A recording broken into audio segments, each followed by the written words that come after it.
You're watching The Ryan Silverfield Show, presented by AutoZone. UCF shows their mettle as they come into Memphis and beat the Tigers. We'll recap the game against the Knights, sit down with Mardellis Ducksworth, and look ahead to Thursday Night Lights against Tulsa. It's The Ryan Silverfield Show. Let's go. The game is on. The Ryan Silverfield Show is presented by AutoZone. When you've got car trouble, you want help from number one. So if you've got a battery problem, head to AutoZone, America's #1 battery destination. Get in the zone, AutoZone. And by Conway Services, the official HVAC partner of Tiger Athletics. Chick-fil-A, we didn't invent chicken, just the chicken sandwich. RJ Young, technology solutions that power your business. Tennessee Lottery, turning dollars into dreams. Now we know why UCF is number 25 in the country, and the Tigers streak continues. Hi, everybody. I'm Dave Voloshin. I'm Matt Enfield for the highlights against the Knights. Let's get to it. The Tigers back home after the bye week for their final conference showdown against UCF. After the Knights scored on the opening drive of the game, Memphis has the immediate response.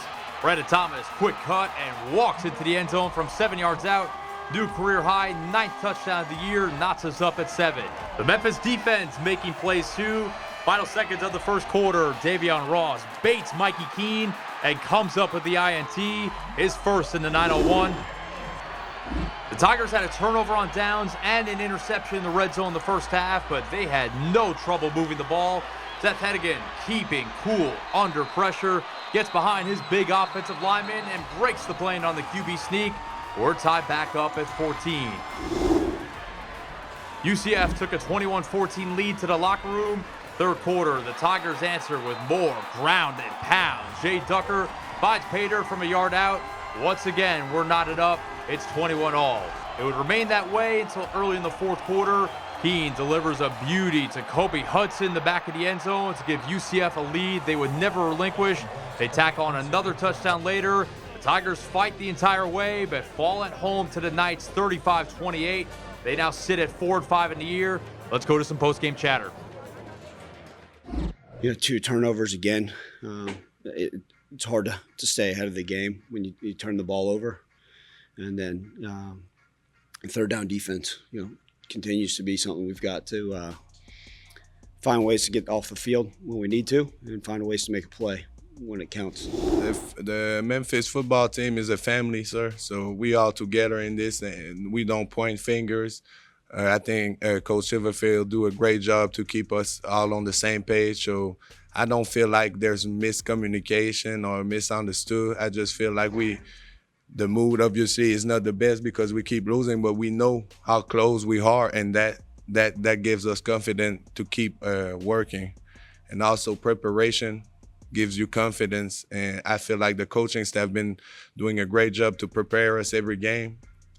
So I just feel like it's about finishing the game, taking every opportunity in front of us, because we can't do that right now. We can't finish every time it's close. It's like we need to take advantage of every opportunity that we have, and we can't do that right now.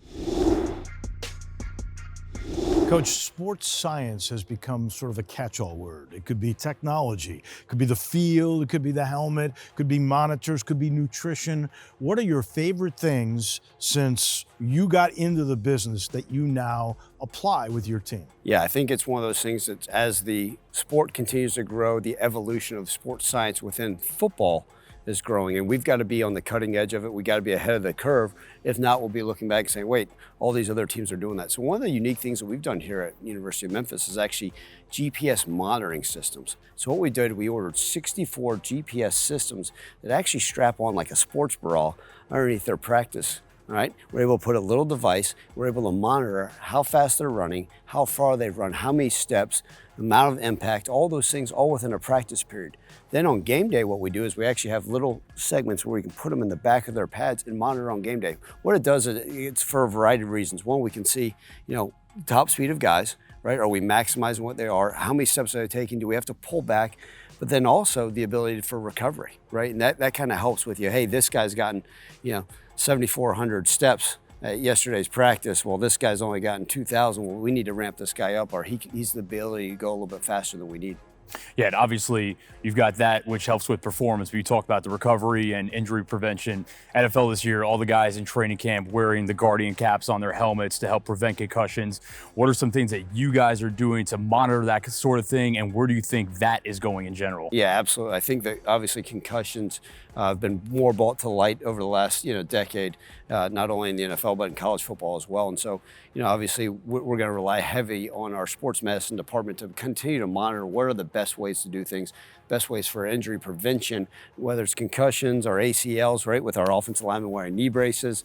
We're constantly trying to be ahead of this thing, but also continue to study and make sure we're getting the right work. So we're reaching out to as many people as we can to see what we want. If it's the Guardian caps that make guys feel better and they are really able to provide protective matter, then we'll apply those. It's no different. One of the things that we added this past year is actually hydration system. So when guys come into our building in the morning, they actually have a pre-mixed drink of the variety of different sodium, a different mix that we studied the Green Bay Packers are using, right, that our guys will actually take when they walk into the building to help with hydration. I'm intrigued by this monitoring. Can you, in the middle of a game, do you have a coach assigned to take a look at the GPS-fed stuff to go, wait a minute, he's tired, let's get fresh legs in? Yeah, so we don't do it in game, and that's part of it because it does take a little bit of time to process, but right after the game, right, some of the people in our strength and conditioning program actually are able to pull the data. They'll be sitting there in the locker room, home or away, actually going through the data, so it's now all locked into a database. And one of the things is this is year one doing it, but we'll be able to have comparative data year in and year out. But I think it's big for us is, okay, on a Tuesday practice, right, hey, this guy was able to get up to 21 miles per hour. He was absolutely moving. And sometimes you need them to reach their top speed in order to keep those soft tissues injuries, prevented later on in the season.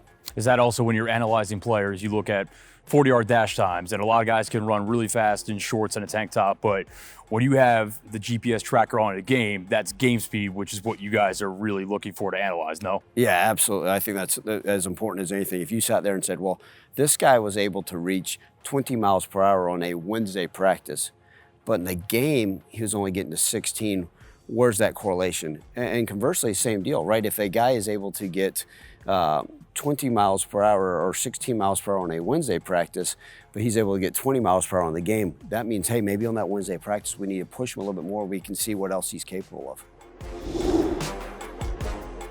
Now it's time for an inside look with defensive back Rodney Owens. I'm loving the mic. You must not got nothing good to say.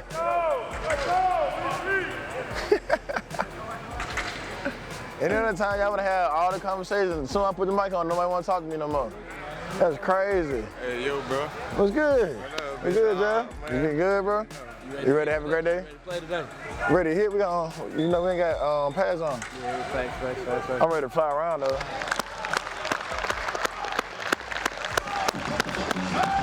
All in! All in! Let's do it, coach. Somebody let me up! Oh! Let's go, baby. Let's have fun. That work, guys. Let's do it, man. Keep it up. Let's do it, man. Hey, good water, DK.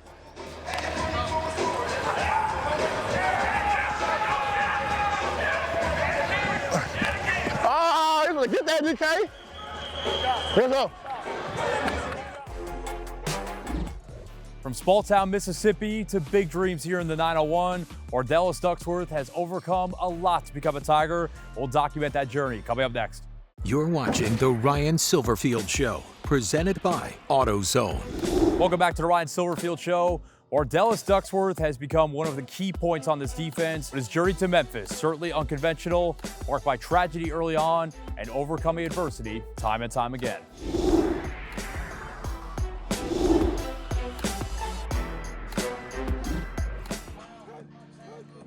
You grew up in Mize, Mississippi, population of about 300 people. What was it like growing up there?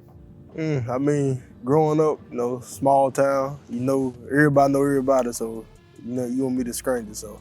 Despite growing up in a tiny dot on the map, Ducksworth didn't have to look far to find big-time inspiration for his love of football. My uncle and cousin, it's a family a whole family into it. My uncle was Danny Dozen out of high school. First cousin, Eugene Sims, played in the league 7 years with the St. Louis Round, played 2 years in LA. So it kind of been poured into me. Like, it kind of wasn't a choice playing it, so. But at an early age, Ducksworth was faced with tragedy. Can you share a little bit with me about your dad? He passed when I was 8 years old, so I was staying with my grandma at the time. We were staying back and forth, so I kind of figured what was going on at the, like, growing up, but it didn't hit on me until now. Like, now, I still, like, think about it, but, like, not as much. What was that like for you, losing him so young? I mean, it was a huge impact because growing up playing sports, a lot of kids had their dad there playing the game and watching. But like I said, you don't question it, but it is what it is. Like, the family I have, huge support system. They were there, they helped too, so. Ducksworth needed a superhero in the wake of his father's tragic passing. His mother, Teresa, was up to the task. Well, when he first started playing, he didn't really like it. He didn't start liking football until when he got up in his 9th grade year. That's when he started really liking football. Then he just grew into loving it. Still to this day, she try to, like, even though we out of college, out of the house, she still call. We doing something wrong, she gonna call, get on our butt, make sure, like, set an example, make sure we doing everything right on out the field. His mom, along with many other family members, kept the train rolling so that Wardelis could pursue his true love. He lost his dad at an early age, and he was mostly with my daddy. That's why he got such old spirit. He been around like older people all his life, his uncles. And he just, I don't know, he just something special, He just loved people. He's a people person. Getting looks from colleges when you come from a town as small as Mize can be tough, though. I mean, it was slow at first. I ain't getting attention till probably my senior year. Once that first offer came, it was crazy though, because the offer that I wanted was a JUCO with Jones, because I thought that was the college to go to, because all that stuff, like my family, all of them went to Jones Junior College. So coming out of high school, just the offer that I wanted, and I got it, so. Anyone will tell you the JUCO grind is real. JUCO is a test. Like, I feel like you go to JUCO, you gotta have a chip on your shoulder and just have the mindset to outwork the man to your right and to your left. And that JUCO route, you got cats from bounce backs. They got in trouble at the previous school. They want the same thing you want, so basically who wanted more? So that's the mindset I had. How did you land here? I had a couple offers came here, a couple offers out of JUCO, and it's the only place I really came visit my official. I fell in love with the city, fell in love with the brotherhood, the tradition. So I just want to be a part of it and make a change. Ducksworth has become a powerhouse for Memphis on the field and in the community. Labona Children's Hospital, we do that every Monday at 9:45. Then we do CI Elementary, read to the school, youth villages. That's probably the top 3. What drive me to do it, because I ain't never had that, people come back, give back to me, the family, they come give back. I feel like if I can make a difference, that'd be it. I'm satisfied for the day, so that's a goal. And it made me feel good that, everywhere he go, that he's loved, he respect, he show respect. And that's what I always told him, treat people the way you want to be treated. When you grow up in a town that small, is it tough to dream this big? Crazy. Small town, JUCO here. I feel like you can do it, just put your mind to it. You wouldn't think small town you have a opportunity to play here. And I feel like it's been successful, and I ain't done yet, so. If your dad was here now, what do you think he would say to you about what you've become? Shoot. Probably just keep working, and I feel like he just still stay on me, keep going, drive me, and being successful. So that's the main thing.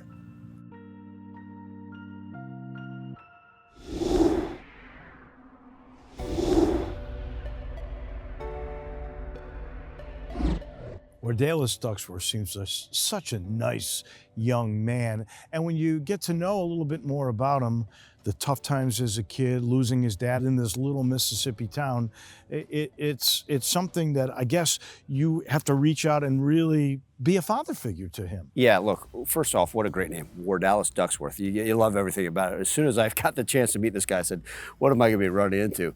You're exactly right. He is one of the nicest young men I've ever come encounter with. And in 24 years of coaching, him and I have built this unique relationship, that bond. And what I appreciate about him is it's our job as coaches to pour into him and to check in on him and to be a father figure and to be a mentor and to coach and to care for. But the great thing about that young man is he will just often as ask, hey, how you doing, Duck? I'm doing good, Coach. How are you doing? How's your family? How are your dogs? And that's one of those things I appreciate about him. He'll pop his head in my office. Hey, I'm just checking on you. Everything going okay? A random text on a Saturday. Coach, everything good? And you appreciate a young man like that because it's important to him about the people he surrounds himself with. From Mize, Mississippi, population just over 300 people, went the JUCO route. What goes into finding a diamond in the rough like that? Yeah, truly a small town, a young man that played football at a high level. And I think, going to junior college probably helped him expand and be able to see other things. And, being able to find him out of the junior college ranks and bring him here has been tremendous, right? Obviously now going into a bigger city and what he's able to do. But one of the things for him, it's allowed him to grow as a young man. And I think that's part of it. But, I think going to junior college kind of pulled him out of the rough, the diamond in the rough, if you will, got him great exposure. And now here, one of the things about him is, he may be a small town guy, but he's got a big time personality. Is there a culture shock, though, from going Mize to Memphis? A little bit, but if anybody's been around him, as you guys have well seen, that great smile, that infectious personality, right? He fit right in, and the way he has embraced this city, this university, his program, his teammates, it's been phenomenal. It's a short week for the Tigers. We'll preview Thursday Night Lights against Tulsa. Coming up next. You're watching The Ryan Silverfield Show, presented by AutoZone. Let's take a look at the AutoZone road ahead. Here comes Tulsa. Once again, a short week, Thursday night, and a ball club that I think is in desperation mode. Yeah, we know the rivalry versus Tulsa. Excited to get them back in our place, right? Thursday night, national television game. Short week is exactly right. So the preparation has to be condensed. The recovery, we got to speed that up, make sure we're ready to roll. We talked about the recovery earlier and the sports science stuff. Short week, how much extra emphasis is there on that? Yeah, we'll be talking about it all the time, even in the cooler days, right? Hydration. Make sure they're getting the cold tubs, getting the leg sleeves on their legs, getting those back. We're going to be modified with the practices. One thing to just say, okay, we can do the same thing over and over. No, shorter week, we got to take care of them. They got to take care of their bodies. It's going to be coming out of my mouth quite a bit. And Philip Montgomery's teams are always physical. O-line, good quarterback, that's the MO. Yeah, and that's one of those things. And they're running the ball really well at a high level this year. They also play that 3-3 stack defense. One of those things that's unique. You're seeing it on a short week. You got to make sure we're preparing the right way for it. That was tonight's AutoZone Road Ahead. AutoZone, America's #1 battery destination and official sponsor of Tiger Athletics. Get in the zone, AutoZone. Tigers usually get the better of Tulsa at home, 8-5 for the career. We'll put a wrap on this one in just a minute. You're watching The Ryan Silverfield Show, presented by AutoZone. Don't forget, this is a short week. The game's on Thursday night. Then we'll see you right back here next Sunday evening. The Ryan Silverfield Show is presented by AutoZone. Next time you need a car battery, just pick it up. Visit AutoZone.com and select same-day store pickup. Just one reason why AutoZone is America's #1 battery destination. Get in the zone, AutoZone. And by Conway Services, official HVAC partner of Tiger Athletics. Chick-fil-A, we didn't invent the chicken, just the chicken sandwich. RJ Young, technology solutions that power your business. Tennessee Lottery, turning dollars into dreams. This copyrighted telecast is an exclusive presentation of Learfield under the broadcasting rights granted by the University of Memphis. Reuse of this presentation is prohibited without the expressed written consent of the University of Memphis and Learfield.